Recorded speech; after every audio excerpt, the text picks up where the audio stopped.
Welcome back to a brand new episode of the MMA Beat. It is Thursday, September 14th, 2017. Hello again, everyone. I'm Ariel Helwani, inside our New York City studio. Feels like it's been ages since we've done one of these shows with the A-Team. How about that? Yes. Mm-hmm. I think last time we did a show, Mayweather-McGregor wasn't even signed. I think it was that far. Hasn't been that long. But it definitely was before Mayweather-McGregor. It certainly was. Well, we did the one. Well, we did the one there. That was Mark Ramundi and Jeff Wagenheim. Right. So it's good to be back in studio. It's good to be back with the A-Team. So much to discuss as always. No time to waste. So let's introduce the panel. Get right into it. That is Luke Thomas of SiriusXM and MMAfighting.com. That is the man in the hat, Chuck Mindenhall of The Ringer and MMAfighting.com. And of course, that is the man in the shirt, Jeff Wagenheim of the Washington Post. Guys, we have to start this week with Jon Jones. Every day it seems like there's another twist and turn in this ugly... I thought we were done with this whole thing, I'll be honest, and we're so not done with this. Not even close. Okay, so what's the news? The news yesterday was that the California State Athletic Commission overturned his win over Daniel Cormier July 29th at UFC 214. It's now officially a no contest. As a result of that, the UFC stripped Jon Jones of the light heavyweight title. So, if you're counting at home, third time in his career that he's been stripped of the title. He was stripped after the hit-and-run accident prior to UFC 187. He was stripped of his interim belt after the incident at 200 when he was pulled from the card, and now stripped once again. Third time. This is unprecedented stuff. And again, this is the greatest fighter in many people's opinion of all time. It's not, one of the best ever, arguably the GOAT, having this happen to him now 3 times. So the question right off the bat is, did California get it right by overturning it to a no contest? And as a result, did the UFC get it right by stripping Jon Jones? Well, I guess if past is prologue, they got it right, which is to say, if you're following the procedure you had been following all this time, then yes, they maintained precedent, I guess is what I would say. Mm-hmm. Whether or not they should have waited for USADA, I mean, California doesn't answer to USADA. They are their own independent body, so why would they need to wait? I think is what California would say, and they did wait till the B sample came back, so there was some prudence exercised. I still think that there is something to be said for letting this entire process play out, because while I find it very unlikely we'll get a ton of exonerating information, it is still certainly within the realm of possibility, in which case it would just complicate things in an unnecessary way.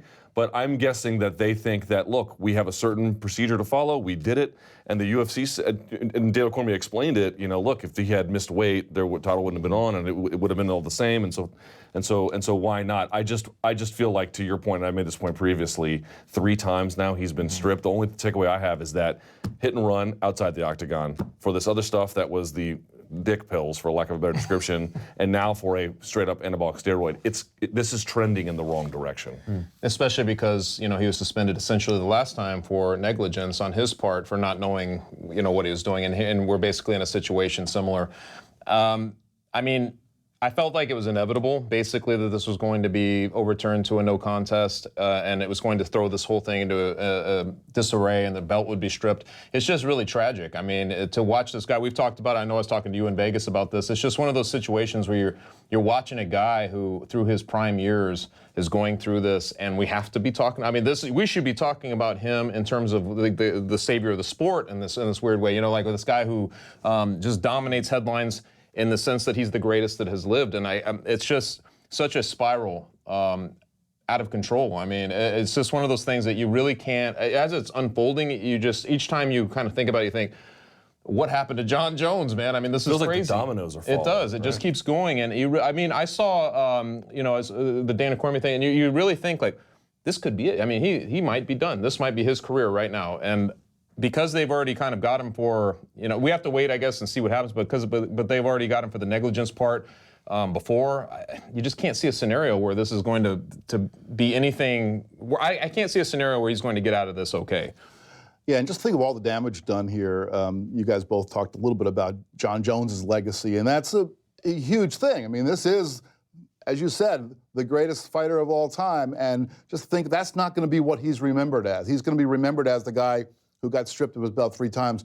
And, some people who are more into social issues are going to talk about him running away from a hit and run where he hurts a pregnant woman. So people are going to, hit him for that. And then people who are into the sports side of it are going to say, yeah, but in the sport, anabolic steroid in his system. I mean, so no matter how you cut it, he's kind of discredited his own legacy. But even beyond that, the UFC is now left without one of its big stars. I mean, they already have lost Ronda Rousey. We don't know what Conor McGregor is going to be up to. We assume he's going to come back, but he's going to come back on his own terms because he is a wealthy man now. And so who can the UFC really rely upon? Certainly not Jon Jones. Now, I know that you could argue that they haven't been able to rely on him at all in the past, but he just felt like he was a redemption story. It felt like he was back and something good was going to happen. But look at that. It's not that way. And the third one is Daniel Cormier. I mean, he now wears the championship belt again, but he's always going to be looked at kind of a little sideways. I mean, even when he was his first reign with a title, a lot of people said, well, yeah, but Jon Jones he's the paper champion. Jon Jones is the real champion. Well, I know Jon Jones has disqualified himself, but there's still going to be people who are going to look at the lingering image of Daniel Cormier as champion is going to be him staggering around the octagon after being knocked out by Jon Jones. See, I disagree with that. I'm getting a sense that people are changing their opinion. There are always going to be naysayers, but I get the sense now that in a weird way, the greatest thing to happen to Daniel Cormier, as far as his public perception, is crying in the octagon and losing the way in which he did. I look at the tweets and stuff, and I look at what people are saying about Jon Jones, fake champ. They're calling him the fake champ. We're in a elevator in Edmonton, and Cormier was there, and then he walks out, and then someone goes, "That's the real champ. That's the clean champ." But there is some of that, but I wonder. I don't know who. Does that go away? Well, I don't know who will fight next. But Gustafsson. Okay, well, probably. Tremendous first fight. I'm just saying, if he gets injured, it's Ozdemir or whatever. Whatever his two fights are after this, assuming he wins the first one, if he has a bad performance too, I wonder if people might recant that a little bit. All these things are quite conditional in the moment. This is the moment where Jon looks the worst. Yes. DC looks the best. So you have these heightened feelings. Let's see how it looks over the long term. The weird part was, I mean, we were all waiting. I felt like we always had an asterisk on him to begin with, right? So we're waiting for Jon Jones to come back. I'm talking about Cormier. Okay. We're waiting for Jon Jones to come back. So it never had the clean feeling of Cormier is your champion. It always was like, yeah, but there's this guy who beat him at UFC 182 who's going to be coming back, and then we'll find that out. So we have this whole event happen, and we just get our minds around all traffic going through Jon Jones. We're talking about this, and now we're right back to square one. And it's just, it's a lot. It's probably the most chaotic situation the UFC has had to deal in terms of their champs. Like just this, perception versus reality. What's logical versus what should be. You know what I mean? It's a lot to process. But I still think that Daniel Cormier, I know one thing. I'm going to look at him as the real champ because I don't know how you can. It simplifies it at this point. You can't especially if Jon Jones is gone for a long time. You're like that's who it's going to be until somebody beats him. And I think that's where you got to go. But from a logical standpoint, you're going to remember seeing him lose to Jon Jones. You just can't erase that from your memory. So that's where it's going to be complicated. I mean, I don't want to be perceived as someone who's discrediting Cormier. I think Cormier has done everything the right way and has beaten everybody that's been put in front of him other than Jon Jones. Of course, it is now we've discovered an altered version of Jon Jones. So there's no reason to discredit Cormier, but we think of these champions as kind of invulnerable. These guys who are at the top of the sport. And the lingering image of Daniel is, to some extent, hanging with Jon Jones for, about a round and a half and looking pretty good in that fight. But ultimately getting knocked out and then staggering around the octagon. It was that kind of vulnerability that we often don't think of as when we look at our champions. I mean, I know some guys have toughed it out, come back in the fifth round of title fights and all that, but still, ultimately, they triumph. And Daniel kind of got handed the belt back because the guy he was fighting was disqualified. And that's not against Daniel Cormier, but it's just the circumstances it's very difficult. Here's just the thing I would grapple with. There was never really a good reason to dislike Daniel Cormier. Now, to the extent you wanted to view him as the legitimate champion or not, there's a debate to be had there, and I think you can get good arguments on both sides. But this vitriol that he was the subject of was always ridiculous. So to me, it's like if you can produce that for flimsy reasons, yes, right now everyone is taking his back, but these things are ephemeral. Let's see how long they last.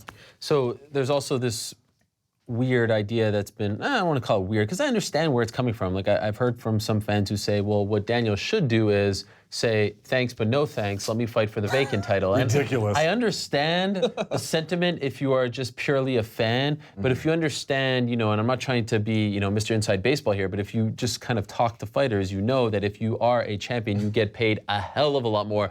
That is the crux of the issue with Amanda Nunez. He said it outright yesterday. He did, but and let's be honest, not everyone's watching UFC tonight. I'll just leave it at that. Ever since you left, the ratings. So, I get why fans would say, wouldn't it be nice if he fought Alexander Gustafsson and the title is vacant and we find a new champion? But Daniel Cormier makes so much more money. That's why Amanda Nunez chose not to fight. You know what I mean? That's why some champions, you may say, once they become the champ, take the easier route. That's why Demetrius Johnson did not entertain fighting a guy on 24 hours notice. It pays much more to be champion. So he would be an absolute fool. At the end of the day, when he goes to his bank account, when he tries to pay his kids' tuition, whatever the case may be, it doesn't matter what the fans think. He has to take the belt. There's no question about it. Do we agree with this? Yeah, I mean, look, does Nate Diaz need the belt? Maybe Nate Diaz doesn't need the belt. No, but Daniel Cormier needs Conor the McGregor belt. doesn't need the belt, Right, but right. yes. He has it but doesn't need it, right. But if you don't have it and you're not those guys, take the belt. This is why Amanda Nunez. I mean, obviously, Amanda Nunez falls right back into obscurity. I don't know if she'd go all the way, but she's going to lose a significant amount if she goes through with a fight where she's not feeling. Sure. That was part of the debate, right? So. And let's not make any mistake here. Daniel Cormier is the rightful owner of that belt. I mean, the guy who he fought was disqualified. The guy who he fought discredited himself and therefore should not be allowed to continue as the winner of that fight. The guy who rightfully won the fight was Daniel Cormier because the other guy got disqualified. It's just so messy, though, I think going forward, it's such a messy thing because no matter, even if he fights Gustafsson again, you're always going to have in the back of your mind, that fight was good, but you're always going to have in the back of your mind, like, man, this isn't what it was supposed to be. It was supposed to be this whole Jon Jones thing. It's just so crazy because So how do you feel about it? Because you were just asking me, like, you said, are you sad? Yeah. You feel sad. How long can that feeling last? Like, okay, if we found out that DJ beats Ray Borg and then after he pops, like that would kind of bum me out. DJ, in my opinion, like represents if Cormier popped in that fight, right? If he bit. It would make you sad? Okay, no. It would be like, all right, I don't know if disappointed is the word, but what I'm getting at is I'm not sad at all about this. Like there's like after the hit and run and you didn't go back and check on the girl and there wasn't a lot of like those feelings of what might have been to me have been washed away. I agree, but I think it's more, maybe this passes, but it's just more about how he went through the UFC 214 and came out of it looking good. He came out of that as well as you could. He got an emphatic knockout. You're looking at him and you're thinking, like, this guy, he handled himself well in the aftermath of the fight. I think that it was just that there was a part of you that thought, okay, this is his time. If he's going to come back, his resurrection, this is his moment. This is his moment to regain everything in the sport. And that's a big part of it. Like, when you look at our sport, man, it's like there are only certain people who really, truly move the needle. And we've had this discussion so many times. And he was one of those guys. I mean, he's one of those guys who, if he's not at Ronda Rousey and McGregor's level, he's right below it. He's coming up on that. And I'm like, he's the guy that you needed. And sometimes when you think about it, you just want that to stay intact. So sadness on that level, sure. I'm like, it sucks to lose one of your pillars because of his own stupidity in the end, But even if he's not at the top of the game, redemption stories are always better than and more appealing than recidivism stories. Or relapse stories. I mean, we don't want those stories. They're the sad stories. We think that Jon Jones has finally got it together. I mean, maybe some people didn't believe that, but he certainly seemed to be exhibiting all the signs that he was moving in that direction, at least publicly. And then this comes. I mean, should we have known better? Probably. But there was certainly as I watched them, I thought, you know what? He's approached this fight the right way. In the immediate aftermath, after Cormier was so upset, he went over, did the right thing. He seemed like he was handling himself in a mature way. I mean, one of the complaints I always had about Jon Jones was that he seemed not like a man. He seemed like he was still kind of a kid in the way he acted out. And this was an opportunity for him to, I thought, to show off some maturity, and I think that he did in that moment. I'm pulling up my phone here because Got a prop? What are you, Carrot Top? no, You Gallagher? Gonna smash some watermelons? I'm pulling up my phone because I want to just read some of Jon Jones's recent tweets because I want to ask you guys about how he's handled it. Johnny Bones, not John Bones the Yes. Gun. Let me make one quick point. Please. I mean, we're talking about the light heavyweight division and like, oh my God, what does this do to everything? And what does this do to the UFC? Look, this is, if you think about the UFC light heavyweight division as I don't know if this analogy is appropriate, but as a human body, this is like having a limb or two amputated. Yeah. This is a catastrophic injury, but what are you supposed to do? Yeah, Not have a light heavyweight division anymore? It almost feels like the UFC did a deal with the devil because could you imagine if they don't get Jones DC on July 29th? Like, look at their pay-per-views Right. for 2017. I mean, it would be. This one did it would around be- 850, 900 per reports. I mean, they almost lucked out in a way. So, like, to me, it's like, look, this is people cheat, and circumstances like this are going to happen. This is not the last superstar to get busted. Let me assure you. And so, to me, you have to live. You have to sort of make peace with the fact, like when you say you're sad. I'm not really. I didn't say I'm sad. Okay. He actually said he okay, was whatever. Sad, or even if it's DJ, I'm just sort of pointing out that, like, Sure. to me, this is again, and he may exonerate himself, but to me, it's like the cost of doing business. You have to make peace with it and just move on. Okay, so back to the tweets. So when this came out, it came out the week of Mayweather-McGregor. The first comment that we got from Jon was, times like these remind me how blessed I truly am, so much to be grateful for. Then he gets, he puts out, my life is yours, let you will be done. This one didn't make sense. Then he got, I'm good, man, thanks for asking to someone. And then the last one was, you got to live with tomorrow despite how you're feeling today. So no official statement of any kind from Jon, no statement saying, you know, I'm innocent, I can't believe this. How's he handling this? You know, It's you know what this reminds me of. You know what this reminds me of. I can't say for certain that the two are identical, but do you guys remember RG3's bad season 2013 in DC? you're the only one who pays Oh attention. no, hold on. I remember it fondly, actually. Because that's a good burn. That's a good burn. But the point being is, you go back and you look at all the stuff he was doing on Twitter. He would have these like terrible games, like 4 sacks, 75,000 fumbles, and he would get on there. And he would be things like, you know, no pressure, no diamonds, know your why. These like catchphrases that didn't mean anything. And these isn't exactly the same, but it was like It's in the ballpark. It's like those vague. it is vaguely reminiscent of that, and it just feels like I don't know how he's feeling. I have no idea how I would handle it, especially if you're actually innocent. Like, what would you be driving you crazy? But I don't if know. you're innocent, don't it's you put those- out It something? feels vaguely unattached to the real. that's the It's scenario. the vague problem is little, that it's those vague phrases that you see on the, on the wall with like a sunset photo with like a little quote of platitudes or something. There's no Franklin. There's no I in team. All there's right. no realness there. It's just him, some little lesson that someone told him. I feel like, dude, we're beyond the lessons at this You were point. just about to say something. You were just about to say something which I agree with about what the problem has been. You said he's oblivious. Yeah, I mean, attached. honestly, it is. It's like, I just hope he has good people around him ultimately, because if this thing happens now, there is going to be a moment where he realizes, I think, that with just everything that just happened to him and how it's all been taken away. And you wonder about a guy like that because he has been oblivious. I feel like that's part of the problem.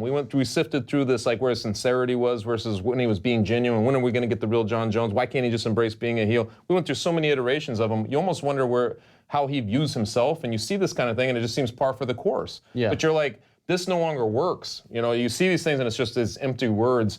It's like it's a different level of oblivion. I don't know how else to say it. I think he doesn't process it the way everybody around him. Yeah. The perception on him, he doesn't hold the perception to himself. When we were in Buffalo and he showed up for that press conference the night before Cormier fought Rumble Johnson, and he was saying things like, I'm just grateful that I was proven to be innocent and things like that. And You seem to take in the significance. no, I actually thought the opposite. I thought what Post-fight presser? No, it was Friday. Oh, the Friday. Buffalo. Yes. Before his return. Sorry, my bad. April, Yep. UFC 210, and his managers got mad at me saying they're like, why don't you give him a break while you're jumping off the bandwagon? And I was like, I just felt like at this point it's a bunch of empty words. Like, you're saying that you were proven innocent. Well, you got the max penalty. Yes, it wasn't for being a steroid cheater. It was for being reckless, but you still got the max penalty. You still were put on the sidelines for a year, and it just felt like I wasn't sure if he understood. And then come 214, I was like, okay, I feel like he's turned the corner. It feels, to your point, The post-fight presser. yeah, it yes. feels authentic. It feels like he believes. And again, it could come out. Like, we have to say, it could come out that this was a freak thing, that he took a supplement once again. Recklessness is recklessness. Like, he will still be punished for that. He may not have known. That's that's a very strong possibility. He may have taken a supplement. Who knows what they're going to come up with? Who would have thought they would have come up with dick pills the last time, right? But it just feels like every time we're back in these situations where you're like, do you understand what's going on here? Do you like, where's? I know. I don't want the crocodile tears, but where's the statement? Where's the video? Where's the interview where you're like, I just don't know. I did everything right. Here's the better question. Here's the better 100%. question. Here's the better question.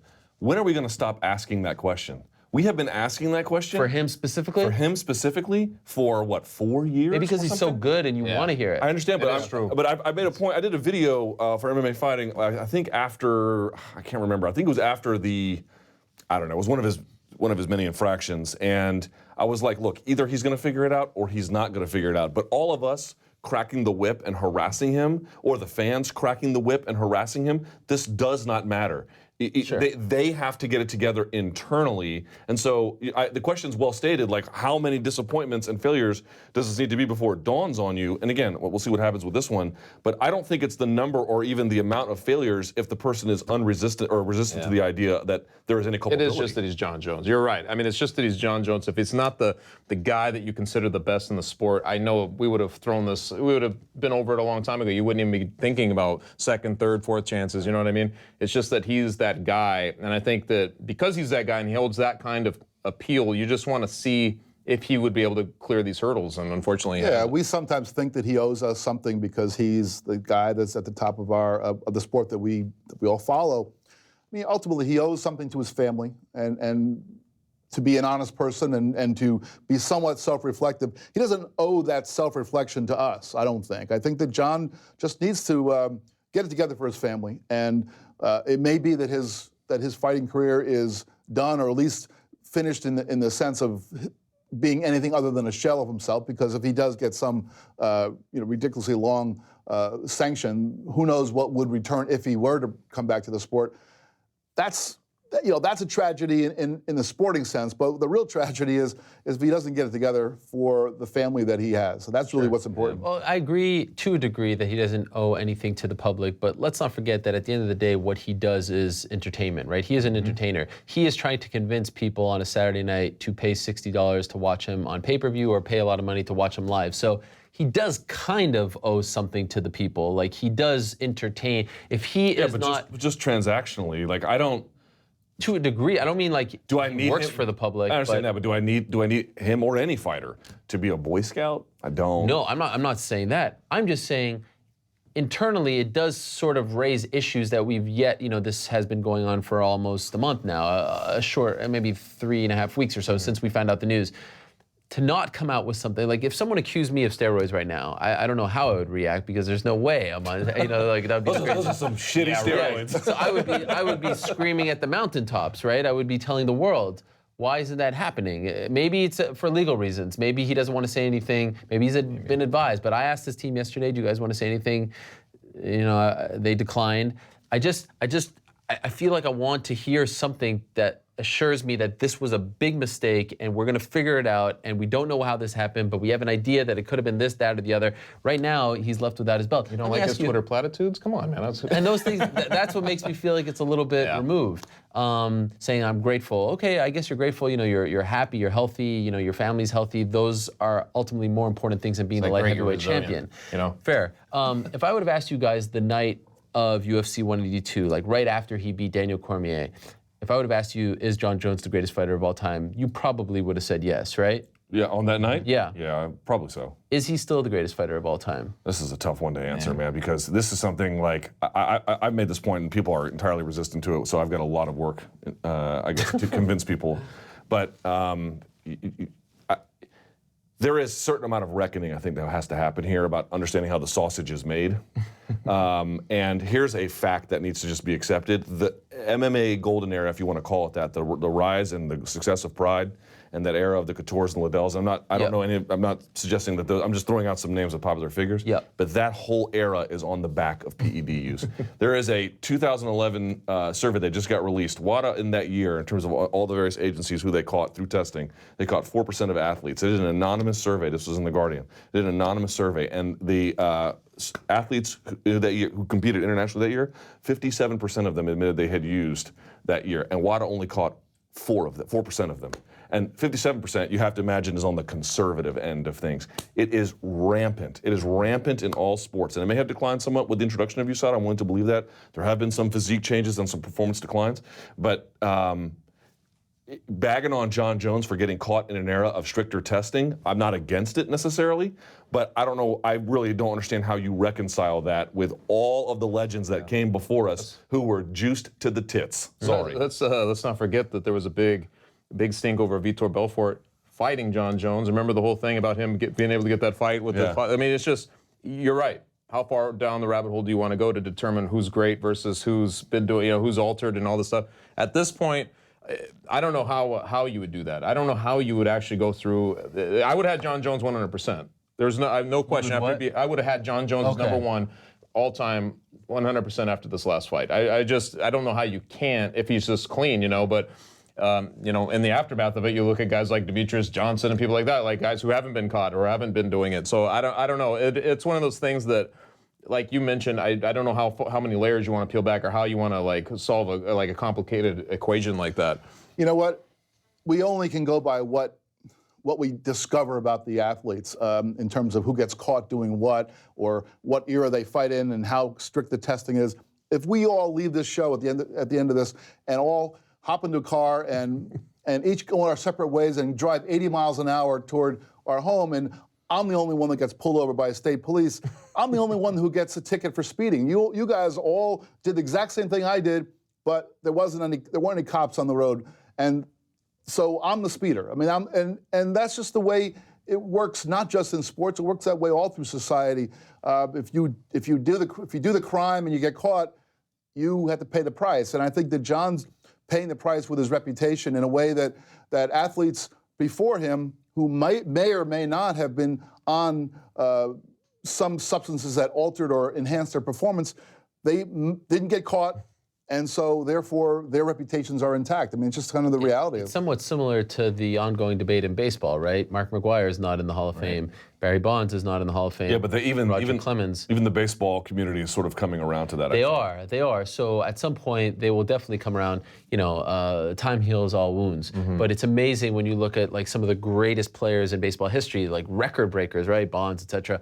They're nowhere to be found when you look at the voting each year. And so it's a similar debate, right? I mean, I don't know if the greatest baseball player of all time, I don't know if there is one, is in that conversation, but Jon Jones certainly is, right? Mm-hmm. He's arguably the greatest of all time, and now he's in that conversation. It does feel, and correct me if you feel otherwise, that there is now a black cloud hanging over him. Like, you kind of look back. DC said something very interesting in the build-up to that fight. He said, basically, you're 3-0 in the UFC.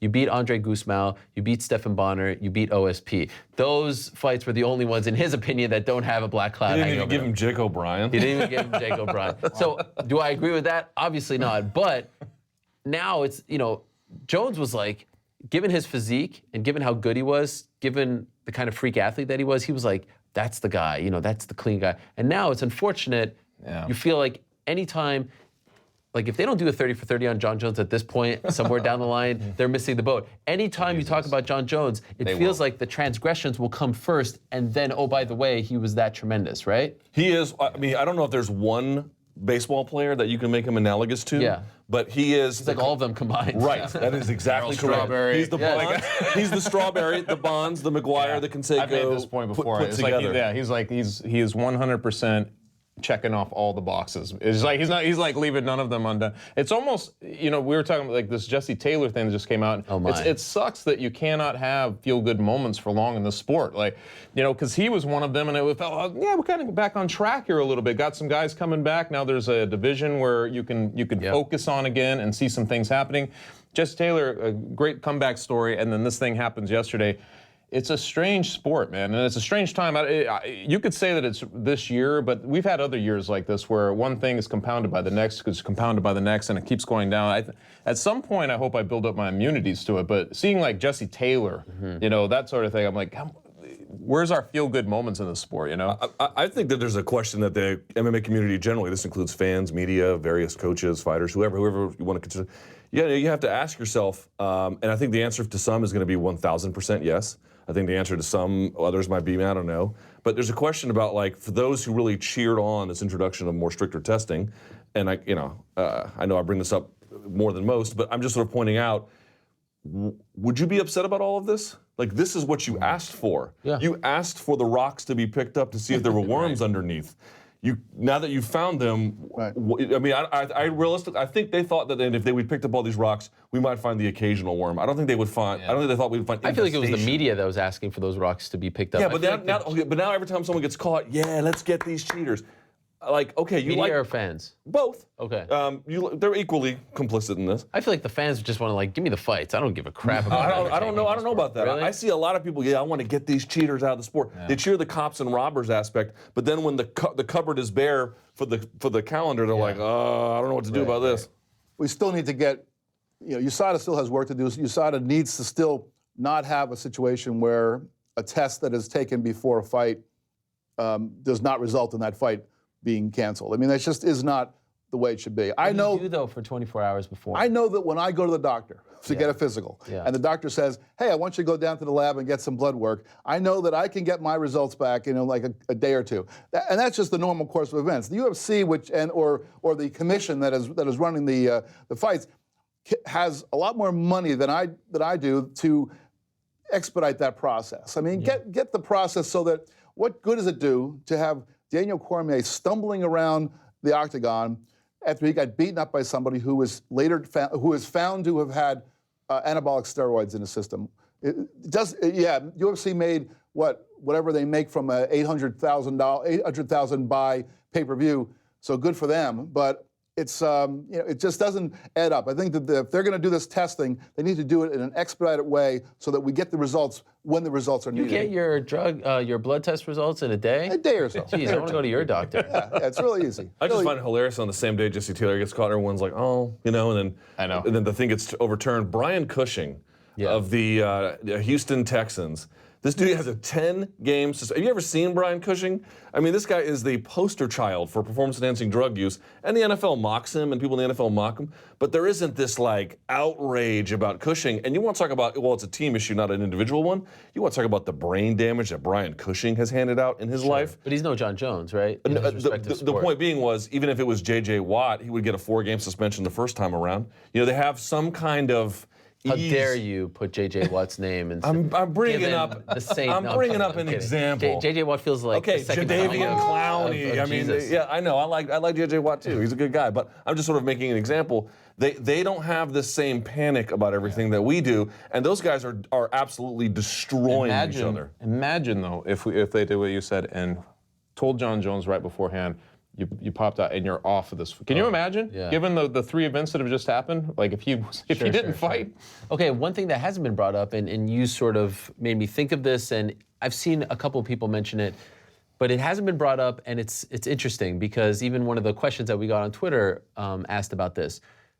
Should Daniel Cormier look into legal action? He suffered a concussion. He suffered a brain injury, right? He told me a couple weeks ago he doesn't remember the end of the fight. Now it comes out, okay, we go through the process, they appeal, whatever the case may be. He took a steroid knowingly. Is that a road Daniel Cormier should go down? I don't know. That seems how you would prove causation is difficult because I frankly don't know much about Turinabol. I just know that you take it as a pill. Beyond that, I don't really know because I hear, it gets out of your system in 24 hours. Another guy's like 2 months, so I don't really know what the issue is with that. But to me, it's like everyone kind of misunderstands what performance-enhancing drug use typically provides in sports. It doesn't turn you into Superman. What it does is that it turns you into a Superman in terms of recovery. And so that, I don't think he showed up to the cage being like Eddie Hall deadlifting strength. But what I do think is that he had so many more reps that he was able to really just sort of put into work. How do you use that for something where even back at UFC, 172, they were talking about he dips his head to the same side. They knew it was there. Did he need steroids to do that? I mean, look, if he really feels like he should, go do it. Like, I'm not fine. But there's not a ton of precedent to it. I mean, there's the Mark Hunt situation that's still kind of pending. Ongoing. But it just seems to me like causation is a little bit hard to prove here. Yeah, I've seen some people bring it up, so I thought it was worth mentioning. I just wanted to ask you guys this before we move on to the next topic. Luke weighed in, but do you feel like the UFC should have waited until this whole process played out before stripping him? Or is it the right move to try to have a clean break and then cross that bridge if in fact it's found that he didn't do it on purpose or he's proven innocent, whatever the case may be. I feel like waiting until the B sample was tested was as much as I needed them to do. I mean, if that had come back negative, then we got a problem. But it just supported what we already knew. So what more could they do? I just feel like the UFC, in particular Dana White, has not had any love for Jon Jones for a long time now, and it's not surprising, is all I'm gonna say. I think that just that he was not going to let him, quote unquote, headline another show, and you go back to UFC 151, and all, just all the stuff that has happened, and I feel like there's probably a lot of trust issues going on there. Then, and probably, Dana White, I'm sure he's seething about everything that's happened with Jon Jones. So I'm not surprised that they would just take action pretty immediately on it. It's amazing to think what we were thinking about on July 29th. We're sitting at the pond in Anaheim. We're watching him at the presser, and it's like, the Golden Boy is back, right? The UFC has had a miserable first half of the year. The owners of the UFC have to be thrilled. He's tied to WME. Now we're talking about Brock Lesnar. He's showing up on Good Morning America. Maybe a Stipe Miocic super I forgot about that. And it's like all that is gone 3 weeks later. It really is. I saw that 30 for 30 on Doc and Daryl, and it really is reminiscent of those two. Like every time they did something great, they did something that took them, 4 steps back.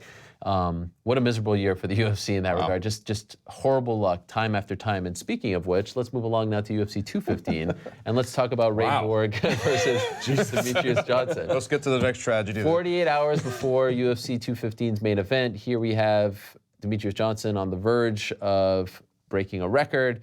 He's supposed to fight Ray Borg, and it was sort of a winding road to get to this point with the TJ Dillashaw stuff. Borg pulls out. He's yet to really address it, what exactly happened, but the story that we were told was that he had a viral infection and was unable to fight. Now they have quickly rebooked the fight for UFC 216, and that card needed some muscle. Unfortunately, it's at Edmonton's expense. And so first things first, I want to ask you about the decision to go back to Ray Borg. He has not had an easy run over the last year and change. He has pulled out twice now during fight week. He has missed weight multiple times. Was this the right call? Did they have no other choice? Would you have liked to have seen them do something else? Or for DJ's sake, get him that record, get him paid, and then move on from this? This was a tough one because you had Henry Cejudo looking amazing that night, and that was you could have argued he won in the Joseph Benavidez fight. I mean, he didn't, but it looked it was very tight. close. It was tight. Very close. And then he goes out there and just blows the doors off of Wilson Hayes. That was incredible. So you would think, oh, what about that? Or just some other alternative. I noticed that when I posted the news on my own Facebook page, I saw all the comments about the new 216 title fight, and everyone was like, boring, pass, thumbs down. Well, here's what their argument was. It wasn't that they didn't care about DJ. It was that there was some excitement about DJ TJ, that was gone. Okay, if you're gonna break the record, break the record.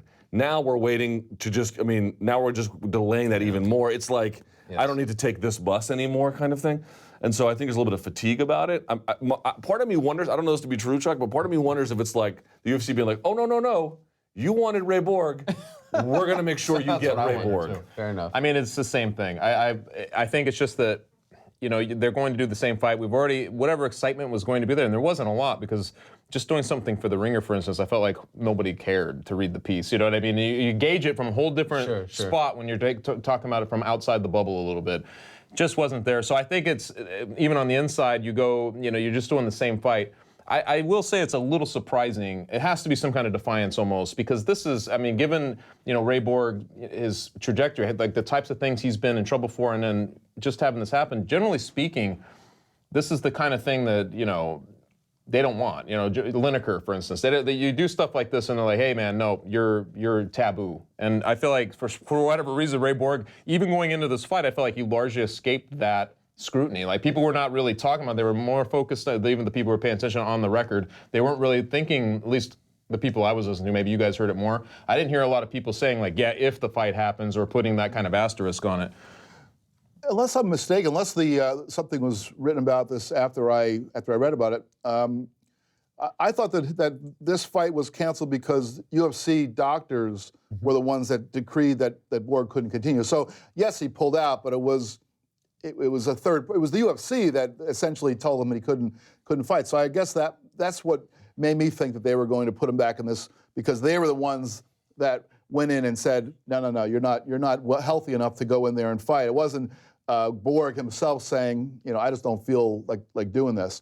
I mean, I think if he had done that, it would have been, I think I would have seen them go to the next challenger, because I don't think a challenger pulling out in that way would be seen very positively. But when it's the UFC saying that he's not healthy enough, I sort of felt like that was them saying, okay, let's bring him back in there. And actually, I think that's a positive for the UFC, because I've always kind of wondered about the conflict of interest with the UFC, which makes a ton of money off of certain kinds of fights. And then, here's a case where they took a fight and basically erased it from one of their cards. Admittedly, it was not one of the fights they expected to be a big seller, but still, it was a main event fight, and their doctors, or they paid attention to their doctors and said, let's get this fight off the card. I can tell you this, a lot of the fans that came up to me at the weigh-in said that they were bummed not to see history, because they were seeing history either way. Either DJ breaks the record or Borg beats him, his first loss at flyweight. And so a lot of the fans were like, man, I'm bummed. I'm so happy the UFC is finally in Edmonton. First time they've gotten any kind of significant card since 2010 when WEC was there. So it did feel, and the UFC said that they got a little less than 1,000 refunds, but then all those tickets were, snapped back up. So it didn't really hit them in the pocket. But we have this situation, speaking of the pocket, Demetrius says on Monday that he was not paid, and it didn't look like he was going to get paid. And from what I understand, they are going to pay his expenses for that trip and that camp, but not pay him his show or win. He did get a new deal, terms of the deal not announced, but that was part of his issue, right? He was unhappy with his contract a couple months ago. And from what I understand, like the kind of unofficial rule is that if you are rebooked within a month, they're not going to pay you and then pay you again to fight. Are you guys okay with that, or should he have been paid something? So basically, because they rebooked him less than a month later for UFC 216, they're basically saying, like, in 3 weeks you're going to get that money that you were expecting. By rule, the show money. I mean, you're there. You're the one you're going to make weight. But or if whatever he would have fought at 215, he probably doesn't fight at 216. That's true. I don't have any big problem with it, and I'll tell you what. I feel like if he had a problem with it, we'd hear about it at this point, because Demetrius isn't one to like kind of just take these things lying down anymore. But the fact that they did book it, the same exact fight, they just moved it less than a month from each other. I guess I don't have a problem with that. And he, that's part of his deal. I mean, that's part of the contract that he agreed to. So I guess, you got it. Especially it's a new deal. If this was a deal that he signed 7 years ago when he was, not even near being a champion. But, this is something that he agreed to recently. And I would think that as a champion, you have a little more power to negotiate the terms of your agreement. Maybe not as much. Maybe Demetrius Johnson does not have the kind that some other champions, like the guy that reigns at lightweight, has. Sure. But still, I would think that he has a little bit of an ability to... DJ, by the way, a very loyal watcher of this program. Indeed. Even last week referencing, I think, something that you said on the show. So he is probably watching, so choose your words very wisely. No, I think... You think he's a great I'm not champion? against DJ. What the hell? Love you, he DJ. loves you. I didn't do anything. Was he bitter? No, he just actually was, if memory serves me correct, he was like saying, I heard Luke say this, but then... I have to go back to the interview, all right. He definitely referenced something that you said on the show. All right, well, mentioned the show. Here's what I would say about DJ in this particular case. I think that since they rebooked it so quickly, and they are paying his expenses, and he got the new deal, I'm basically okay with this. This was like the third fight on an Ultimate Fighter contract. Wrong answer, brother. You're muted. If this was like the third fight on the an Ultimate Fighter contract, I'd be like, you feel bad for the guy. But I think all things being equal, in the end, because it's not, if it was like 6 weeks to 2 months, I think that would really change things, because that would really extend a camp. I mean, you could have a whole nother fight camp in that time. But in 4 weeks, it's more like a 3-week kind of extension. I think it's basically okay. Yeah, I wonder. Not great. Yeah. But again, these guys, I had Misha Tate on my show, and I asked her, because she's now a manager.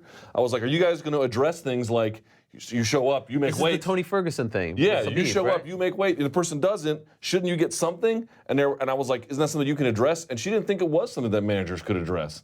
So to me, It's a pretty important thing. Why would a because it manager happens be a so many- manager if you can't address that? well, yeah, I don't want to speak for her, so this is a question for a follow-up or all the MMA managers. But it just seems to me, and I guess, correct me if I'm wrong, DJ's with Malky now, right? Yeah. Right. So, and Malky's an experienced manager and has also he has an NFL license. So, like, to me, it's like, I don't understand exactly what the hurdles are there, but clearly something is preventing these managers from making real gains contractually in terms of guarantees. UFC was very quick to tell him not to cut weight anymore, not to show up to the weigh-ins, and maybe that's, that makes it a little different than the Tony Ferguson-Khabib situation because Ferguson did weigh in, Right. Khabib never showed up. I also remember DJ said something like, I want to make a point of saying thanks to the UFC for letting me know right away and not hearing it, via Twitter or having, you call him up and say, hey, have you heard your fight's been canceled? I mean, I think that goes a long way toward with fighters when they hear something directly from the guys who are booking them. I think that makes a difference. Now, the main event on Saturday ended up being Manda Nunez versus Valentina Shevchenko. Manda Nunez successfully defends the title. It was, I guess you can say, somewhat controversial or debated. I ran a poll on Monday, and Shevchenko, I think, won 65% to 35%, somewhere in that range. And so, I mean, I was in attendance. I heard the boos. I think the boos weren't necessarily directed at Amanda solely. I think the fans were just getting a little anxious after a long night. Or Edmonton. And the main event just kind of ended up being somewhat of a dud. But you wonder, here's Amanda Nunez at the top of what once was somewhat of a glamour division in the UFC solely because of Ronda Rousey. She beat Ronda, effectively retired Miesha Tate, or at least began that process, won the belt off Miesha Tate, and there's no rub there whatsoever. And is this a result of the comments in July saying that essentially she was, scared to fight? Is this a result of her just not being a very, interesting interview? It's amazing to me that there's no rub whatsoever, and almost like people were mad that she got to keep the belt. It's weird. It's like you see, for example, someone asked me, why did Joanna want to get on that MSG card? And I'm like, well, if you're in a bigger card, you're going to get more money, right? Because it's probably going to do bigger pay-per-view buys, so you get a bigger cut, and it's more visibility, right? She fought on the Conor McGregor 205 card. But I really wonder, I don't think the theory that it's good to be on those shows because you get more exposure is wrong, but I wonder if there's a twist to it or a limit to it. Because it wasn't just the Rousey thing. Even after 200, no one was talking about the fact that she bodied Miesha Tate, right? I mean, viciously. It just didn't, it was as if it didn't happen. And so you wonder, yes, it's good to be on these cards that are visible, but it's almost like you become invisible to the more predominant narratives that come out of it. So I think you're right. Is she the most interesting person in the world? I don't know, but I think she's gotten buried on the size of this card she's been on. There was also just this hot potato moment with that belt. By the time I got to her, I felt like it was just sort of well, she's the latest one to have went from Ronda to Holly to Miesha to her, and it's just pretty quick succession. I thought she would get a bigger star really after the whole Ronda Rousey, after she destroyed Ronda in there, just given her how she did it and how she carried herself and all that. I wonder if it's almost like, I don't know either. I don't know really the whole thing, if it's a placement, maybe partially, it's like when Rafael dos Anjos beat Pettis, people were sort of like, I don't know how to kind of take that. I don't know, because we had Pettis kind of held up. I don't know, it's one of those type of things. Maybe she just doesn't have the charisma or something, like sometimes we look for in fights, but honestly, if you're talking about just her action and what she's been able to do, it's pretty remarkable what she's doing. I'm surprised, I guess, on that level there's not a little more rub, but as we know, nothing's black and white when it comes to why we pay attention to certain fighters versus others, these it factors and things like that. Clearly, she doesn't have that. But I certainly think that the Dana White, this whole thing that happened, UFC, what was it, 213? Her phone, I think that really gave her a black eye. Regardless if people came to her aid or not, something sunk in, that she's hard work or she's hard to, some kind of complicated feeling went into that. And I felt like that carried over to the event. Yeah, I definitely agree with that part of it. I think that the way that she pulled out of that fight and the reaction that the UFC president had toward her, which, say what you will about Dana White, there's a lot of people out there who follow the sport who essentially listen to what he says and take it like it's gospel, like it's the wisdom from on high. And that's, still do that? I really do believe that there's still people. I mean, there's a lot of people who rail against him and automatically discredit every word that comes out of his mouth. But there are a lot of people who really still think of him as the arbiter or the guy that really knows. And so I think that hurt her. I think the other part of it is, if you're not a countryman of hers, or you're not somebody who has some particular rooting interest, you see a fight like that, and it's a close fight, I think people automatically want to see the challenger. They want to see the belt change hands. They want to see either a dominant champion, or they want to see something historic or important happen, like a new champion come along. So your poll that you put out there, I have a feeling that if that decision had gone Shevchenko's way, the poll you would have put out would have had most people saying that Nunez won a fight. I mean, I feel like people just want to say that whatever the decision was is the wrong decision, and the other way, because it's more interesting to do that. It's not so interesting if we sat here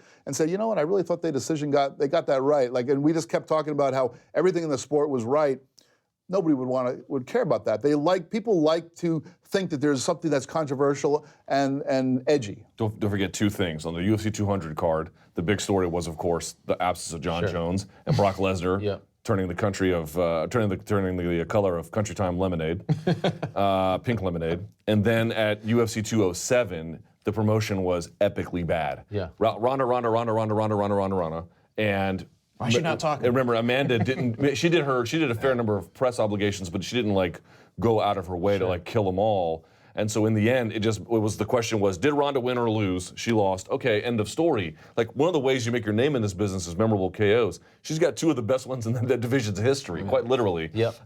And they've both been completely overshadowed by either extenuating circumstances or poor promotion. I'm reminded once again that all champions aren't created equal, and this is a problem that continues to come up, especially in the Reebok era. But if you just look at the pay-per-view numbers, people aren't connecting with these champions. And part of the reason is they all are starting to look the same. There's no individuality. I mean, we could get into the whole Arjun Buller situation, not letting him wear a turban. Doesn't matter if he asked on Saturday or Friday or Tuesday. It's unbelievable. I could do an hour just talking about that and what a big mistake that is. And if they continue to do this, how it could turn into an even bigger deal. Somewhat surprised it hasn't at this point. But again, Amanda Nunez isn't your typical champion, and the UFC has to flex their promotional muscles. She was fighting in July. Get her in Miami in June, the Pride Parade, and celebrate the fact that we have an openly gay champion. Try to tap into that market. Try to get those fans on board. They're not typically on board. Try to do something different with her. She's not DJ, she's not Tyron Woodley, she's not Daniel Cormier, she's not just a person holding a belt. She's a person with a very unique background. We've never had a champion with her background before in the sport's history. Push that, you know what I mean? Get behind that. And they don't do that for whatever reason. And again, it actually goes back to something DJ said last week. There's just too many cards, and you have to go week to week to week. What do you hear about Japan this week? You don't hear anything about Japan. You hear about Pittsburgh. You hear about the Pittsburgh event, and then come Monday, we'll focus on Japan. You don't like it, don't watch. Exactly. That's the problem. Where people didn't even think about Pittsburgh. We will finally find out if the UFC agrees with us once they sign that new TV deal and see what the slate is. Because at this point, they're locked into those numbers. Right. They're locked into that schedule. Fox bought it. It's signed, sealed, and delivered. We'll finally find out in a year and a half. Brian Stan looks like a genius getting out. We say that about everyone who gets out. Man, he's like, that so guy, smart. How did he get out? Let me ask you guys about the MSG card. Sequels are always tough, and the first one was a smashing success. Highest gate in UFC history, highest gate in MSG's history, which is just astounding, right? Ridiculous to consider. And it was Conor, and it was history, and it was all that. And now we know we're getting 3 title fights. We know we're getting GSP versus Bisping. We've talked about that one ad nauseum. We know that we're getting Joanna Jędrzejczyk against Rose Namajunas, which I think a lot of people are excited about. And we also know that we're getting Cody Garbrandt versus TJ Dillashaw, which is a grudge match in the making. We know about the rest of the card, Masvidal versus Wonderboy Thompson, and the rest are kind of trickling in. How do we feel about the sequel? What do you think, Jeff? You like it so far? Do you like what you see on paper here? Yeah, I'm really interested in seeing that fight card. I don't think it's going to, well, obviously since it's not the first, it's not going to make the kind of splash that last MSG card made. Not only because it's not the first, and secondly because it doesn't have Conor McGregor on it. So, and not just Conor McGregor, but Conor McGregor going after history in the sport. So that one was, I don't think it would be fair to try to measure this against the last Madison Square Garden fight card, but it is a damn good card. I mean, those 3 title fights are all legitimately excellent fights, and then the return of GSP. I mean, it'll be interesting to see how much he connects. I mean, how many fans have have joined the ranks since the time that GSP last fought? I mean, are we looking at him as like, old timers day? Or are we looking at him as like the guy coming back to reclaim his glory? It's going to be an interesting thing. And so, I'm all in on watching the fight. I just don't think we can measure it against that McGregor card because, that just is setting ourselves up for disappointment. And the other thing was that Conor McGregor was actually the co-star with MSG the last time through. I mean, MSG was as big of the star because they were going into New York, and there was this whole like, wow, they finally made it aspect to that. This one, I mean, I guess my only problem with it is you have GSP on it, and you have a very compelling secondary fight with Garbrandt. Yeah. And I'm like, to me, that was enough. I didn't know why they had to add the other one, honestly, because I was like, it felt like you're getting all the value just off of those. Maybe you have another, like you mentioned, Masvidal's on the card with Wonder Boy. You've got a couple of those types. It felt like it was big enough, honestly. And what happened post 205? I know, right? exactly. The covered was so they didn't learn so the lesson it's almost from like last you time. go right back in that side of thing. Well, what does this come at the expense of? Everything that comes after it for like 3 months? So I guess there's a little bit of trepidation on my part for that. I love it. Yeah. I love it a lot. I think it's great. I think Chuck is totally wrong. Yeah? No, I'm just kidding. I enjoyed it. I mean, look, yes, afterwards there was like, oh, what was that? But I mean, that was a hugely important night. I remember all the Irish, which is not going to be the same thing this time around, but I remember all the Irish when I walked out right on 7th Avenue. Traffic couldn't move, and the cops had to come, and they were like, they couldn't believe what they were seeing, and it was amazing. I hope they show up again. Just because. Yeah, right. Just have them show up just to block Don't traffic. discount the French Canadians. They come out in droves, all right? Yeah, they but like to they're, party. They wear scarves and they sit in cafes. I mean, this might be signaling that a different kind of business model for the UFC that they've been sort of doing for the last Feast, little famine, bit of time. feast, famine. Yeah, I mean now because if they're consciously loading up a fight card like this with 3 title fights. I mean, if they had the 2 title fights, to speak to what Chuck said, just those 2 plus the Wonder Boy Masvidal fight, that's a damn good fight card right there, main card. But then you add that 3rd one. They really are going for that feast or famine thing. And maybe that's like, let's make 2 big splashes a year, and then the rest of it is kind of like filler for all the diehard fans, and occasionally we could draw in some other people, but let's make sure we have 2 major I wonder blowouts. if they hadn't just mistreated this whole GSP thing from the get-go. If they had just properly booked the fight, if they would have needed to try to something like this. Maybe I don't think they would have felt like compelled to put a 3rd title fight on it if they had that kind of excitement. The problem is it's almost stillborn feeling because it's coming in so late after it was made and we went through so much apathy. I through this feel whole excited process. about it. Like when I see him and Bisping together, I'm like, a little bit. This That's is why I cool. said as it gets closer, obviously, I think it'll start to come take the weigh-ins, we're going to be blinded by all of that. Yeah, and also, I mean, people forget that TJ Cody of rivalry is going to be insane. Yeah. It's a different kind of rivalry than the other 2 title fights. But let me just say 3 things about it very quickly. 1, MSG is expensive. They need to make sure they make their money on that. 2,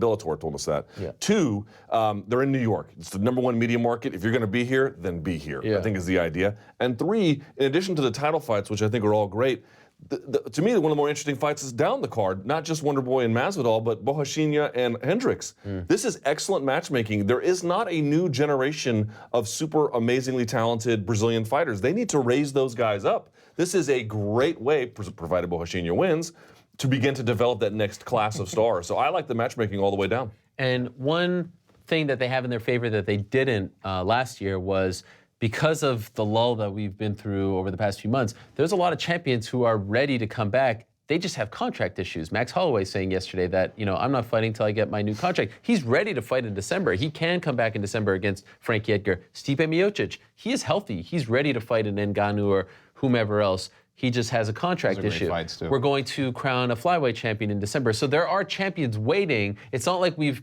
exhausted. Like last year, it felt like we went through all the champions, and then that was the crescendo, and then we were stuck with 206, where they had to make the fake, interim featherweight title and all that. We did that already. We're doing that with the lightweights. Right. We've had issues over the past few months. This time it's a little different. So I don't know if they'll face that kind of empty cupboard phenomenon. And I just have to say, and maybe I'm a mark for French Canadians, but just seeing them together, just seeing them together, I'm excited about it. I think it'll be fun. I think it will. Do you think they'll travel? It's close, and they did in Vegas. And I'm not saying like the Irish. The Canadians, will they travel it won't be anything close to the Irish. To a noticeable degree?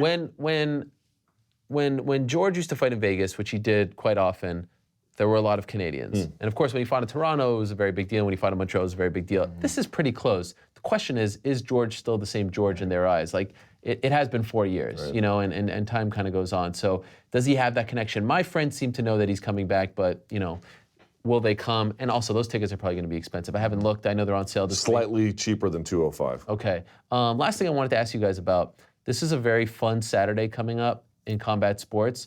We've got, obviously, Canelo Triple G, and we have a UFC card in Pittsburgh. Unfortunately, that card... We do? Yes, took a bit of a hit. To me, one of the more interesting fights on the card, Mike Perry versus Thiago Alves, is not happening. Thiago Alves back home in Florida due to Hurricane Irma, but Alex Reyes is stepping up to fight Mike Perry. I love the Rockhold Branch fight. I love this matchmaking. Sink or swim for Dave Branch.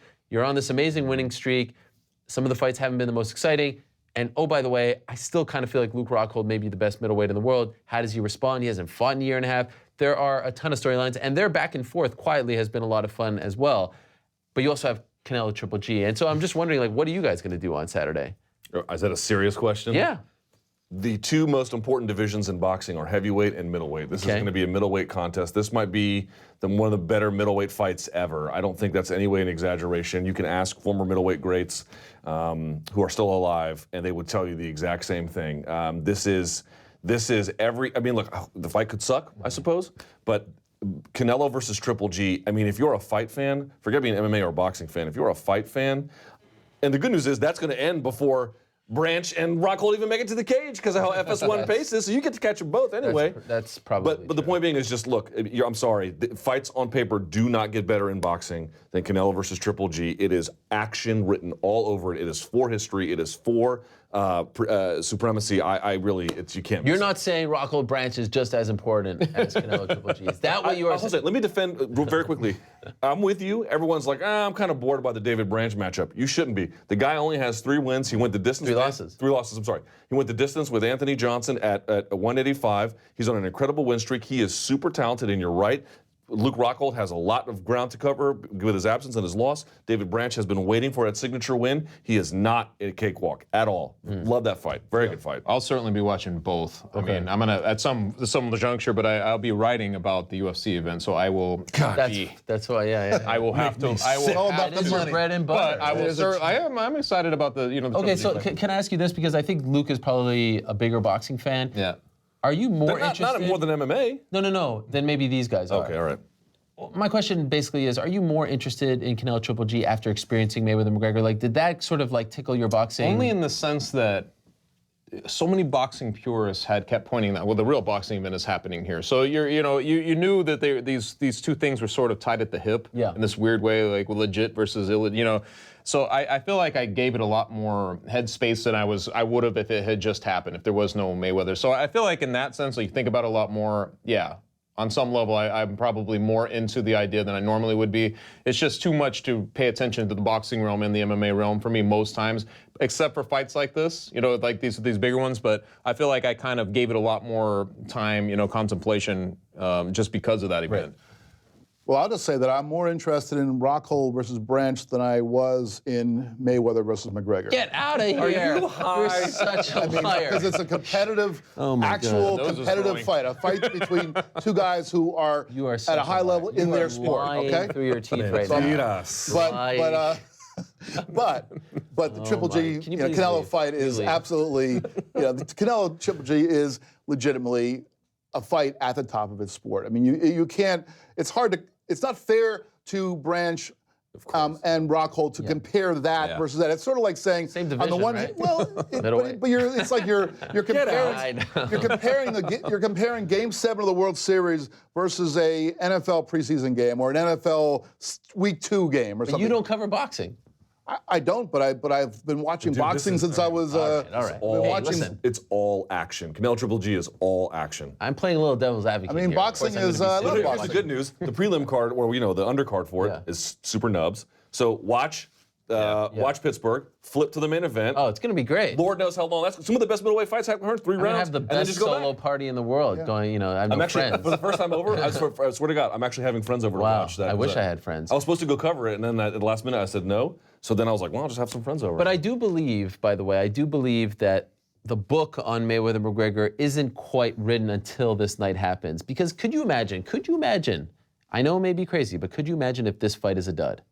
And if Mayweather-McGregor ends up being more entertaining after everything that was said, after everything that was said about that being the fake fight and this being the real fight, could you imagine if that ends up being... That's what's fun about it, is it's actually competing with something else. That's what gives it the subtext. It still feels like it is. It seems extremely unlikely, but it could happen. Even if there's not fireworks in this fight, you are still putting two guys who are at the top of the sport against each other. Sometimes that happens. Look at Wonder Boy against Woodley. You know, that fight wasn't very entertaining.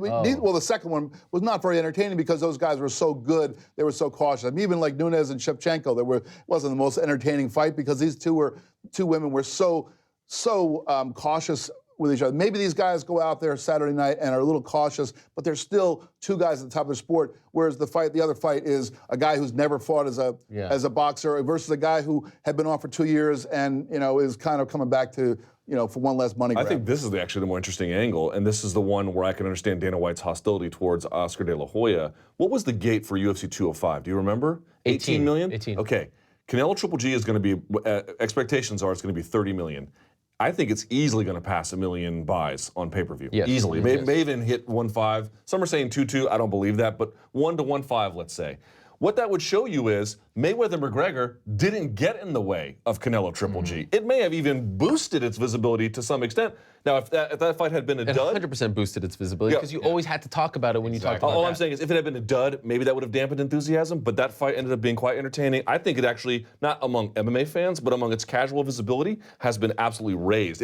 Rising tide lifted all boats here. Yes, I couldn't agree more. Every time you talked to, all week in Vegas, people were mentioning Canelo Triple G, but even Sports Illustrated, great writer Greg Bishop, his story on Mayweather-McGregor was half Mayweather-McGregor, half Canelo Triple G, the summer of boxing, if you will. So I believe that Mayweather-McGregor definitely elevated the status. And even afterwards, like that Monday after De La Hoya was doing the media rounds, he was doing it piggybacking off Mayweather-McGregor, but then using that as an opportunity to sell Canelo Triple G. So yes, I will be watching.